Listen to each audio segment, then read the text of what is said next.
akan rilis pengungkapan kasus tindak pidana narkoba jenis sabu dengan total barang bukti sejumlah 12 kg dengan tersangka 3 orang. Ya.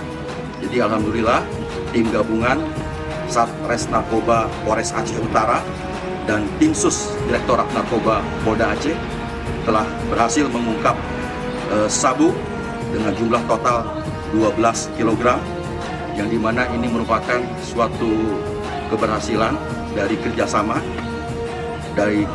antara Satreskrim Narkoba Polres Aceh Utara dengan Tim Sus Direktorat Narkoba Polda Aceh. Demikian.